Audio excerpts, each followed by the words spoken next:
Hi, I'm Alan, and this is a video response for Austin F. Austin wanted to see our showcase cards. Well, if I had a showcase, these are a dozen cards that would definitely be in it. I uh, limited myself to sports cards. I also collect non-sports cards signed by primarily actors, uh, and I have a few big names among that collection, but I confine myself to sports cards exclusively for the purposes of this video. So I want to give you a little tour through my showcase. Here we have the first Japanese player in the major leagues, Masanori Murakami, on this East meets West Topps card, uh, shown here with Hideo Nomo, the second Japanese-born player in Major League history. We move to Mr. Cub, Ernie Banks. These cards, I selected cards that I could almost guarantee their authenticity. Murakami came via TTM from Japan. Banks I got in person. Then we have Mr. Royal. I'm not a,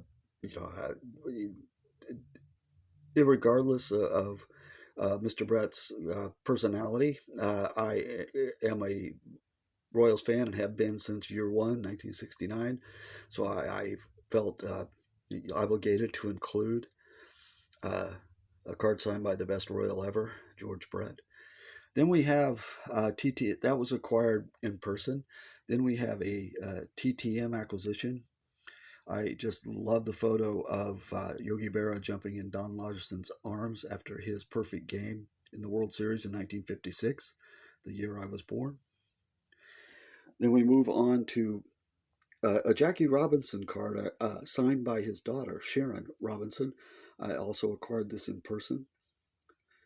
Then we have Mr. October. This was acquired via a private signing. Reggie as a Kansas City Athletic. Then we have a strikingly awesome card signed by the greatest closer of all time, Mariano Rivera, which I acquired in person at Kauffman Stadium. Then we have the oldest signed card in my collection, in 1948. I want to say Bowman, but I better check.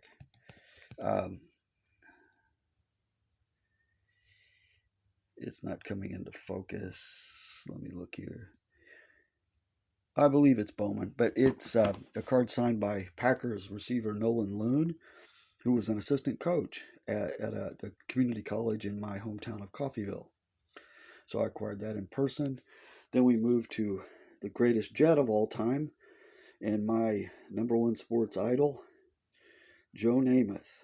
I also acquired this in person. Then we have Peyton Manning. This came with donation via his foundation. One of the greatest quarterbacks in NFL history. Then we move on to one of the greatest wide receivers in NFL history, and that would be Jerry Rice. Like I said, these cards, I would almost bet on their authenticity. The way they were acquired, this one came through the mail, TTM, but I'm pretty sure that that's a legitimate autograph. And finally, probably the most valuable, at least on the market card in my collection, I got this in person a few years ago. This is Chiefs Super Bowl winning quarterback Patrick Mahomes II. So those cards would definitely be in my showcase if I had one. I want to thank Austin F. for the opportunity to enter his contest. And I want to wish all of you peace, love, and understanding.